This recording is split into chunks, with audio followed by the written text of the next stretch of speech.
আপনারা স্ক্রিনে দেখতে পাচ্ছেন ওষুধটির নাম হচ্ছে এক্সেলপিড। এটি একটি 10 mg ট্যাবলেট জাতীয় ঔষধ। আর এই ওষুধটির উপাদানের মধ্যে রয়েছে অ্যাটোরভাস্টাটিন।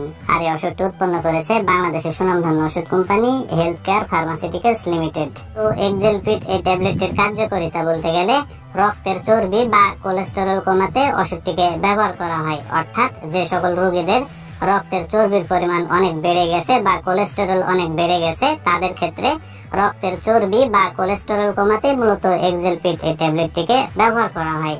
এখন আসুন যে এক্সেলপিড এই ট্যাবলেটটির সেবন বিধি কি সেটি নিয়ে আলোচনা করা যাক। তো ওষুধটির সেবন বিধি বলতে গেলে বিশেষ করে যারা প্রাপ্তবয়স্ক তাদের ক্ষেত্রে স্বাভাবিক মাত্রা যেটি সেটি হচ্ছে 10 mg একটি করে ট্যাবলেট প্রতিদিন একবার খেতে হবে। আর এই ওষুধটির উপাদানের প্রতি যাদের অত্যন্ত সংবেদনশীলতা আছে এবং যে সকল রোগীদের যকৃতের মারাত্মক রোগ আছে সেই সকল রোগীদের ক্ষেত্রে ওষুধটিকে সেবন করা যাবে না।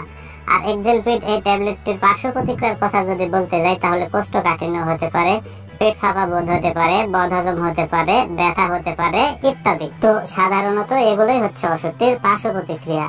আর যারা গর্ভবতী এবং স্তন্যদানকারী মায়েরা আছে সেই সকল মায়েদের ক্ষেত্রে এক্সেলপিড এই ট্যাবলেটটিকে সেবন করা যাবে না বা সেবন করা উচিত নয়। আর এক্সেলপিড এই ট্যাবলেটটি বাংলাদেশের যে কোনো ফার্মেসিতে বা ওষুধের দোকানে একটু খোঁজখবর নিলে অতি সহজেই পাওয়া যাবে।